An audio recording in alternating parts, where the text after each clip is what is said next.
Hi friends, ఇప్పుడు మనం మినప చెక్కలు ఎలా ప్రిపేర్ చేసుకోవాలో చూద్దాము. మినప చెక్కలు చేసుకోవడానికి 2 పచ్చిమిర్చి, చిన్న అల్లం ముక్క, 3 కరివేపాకు రెబ్బలు మిక్సీ వేసుకొని పేస్ట్ చేసుకోవాలండి.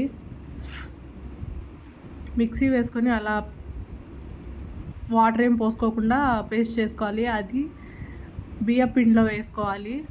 బియ్యపిండిలో మనం మిక్సీ వేసుకున్నదంతా వేసుకొని మినపప్పు ఒక 3-4 అవర్స్ ముందే నానబెట్టుకొని ఉంచుకోవాలి. ఆ నానబెట్టిన మినపప్పు కూడా దాంట్లో వేసుకోవాలి.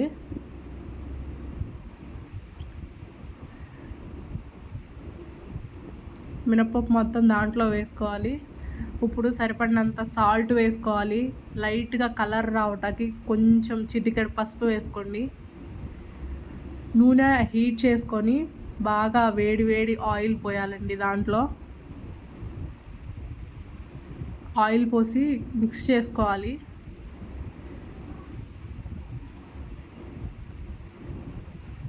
అది మొత్తం ఆయిల్ మొత్తం పిండికి మొత్తం కలిసేలాగా మొత్తం మిక్స్ చేసుకోవాలి. కొంచెం ఆయిల్ పోసుకుంటూ కలుపుకోవాలండి. వేడిదే పోసుకోవాలి, చల్లటిది కాదండి.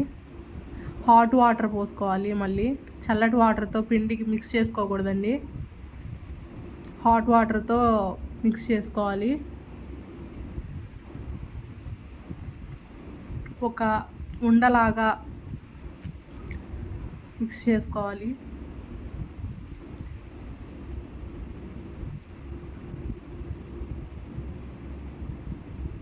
అయిపోయిందండి. మిక్స్ చేసుకున్నాక వాటిని చిన్న రౌండ్స్ లాగా చిన్న బాల్స్ లాగా రౌండ్స్ చేసుకోవాలి. అలా రౌండ్స్ లాగా చేసుకోవాలండి. చేసుకొని మనం చెక్కలు ఒత్తేది ఉంటుంది కదా, దాంట్లో పెట్టుకొని రెండు కాడికి చెక్కల్లాగా చేసుకొని పక్కకు పెట్టుకోవాలి.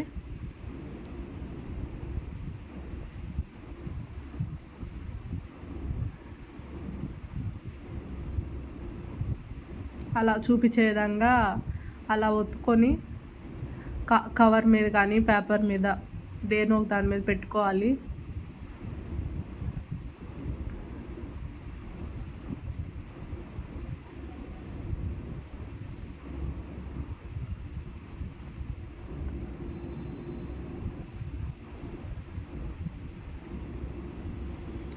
అలా చేసుకోవాలండి. పూరీ పేస్ అంటారు దాన్ని. చెక్కలు చేసుకుంటారు కదా, దాంట్లో పెట్టుకొని అలా చేసుకొని పక్కన పెట్టుకోవాలి. ఆయిల్ పెట్టుకోవాలండి. ఈలోపు మధ్యలో కాగుతూ ఉంటుంది. అది నేను వీడియో తీయలేదండి, మర్చిపోయాను, స్కిప్ అయిపోయింది.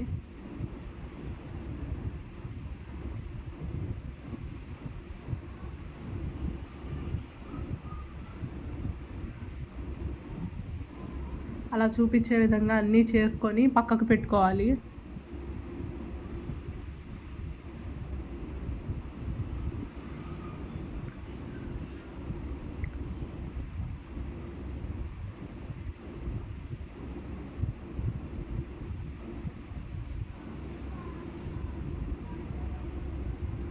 హాయ్ ఫ్రెండ్స్, ఎవరైనా ఛానల్ కొత్తగా చూసేవాళ్ళు ఉంటే ప్లీజ్ లైక్ చేయండి, షేర్ చేయండి, కమెంట్ చేయండి రెసిపీ ఎలా ఉంది అనేది. ఛానల్ ఎవరైనా కొత్తగా చూసేవాళ్ళు ఉంటే ప్లీజ్ సబ్స్క్రైబ్ చేసుకోండి.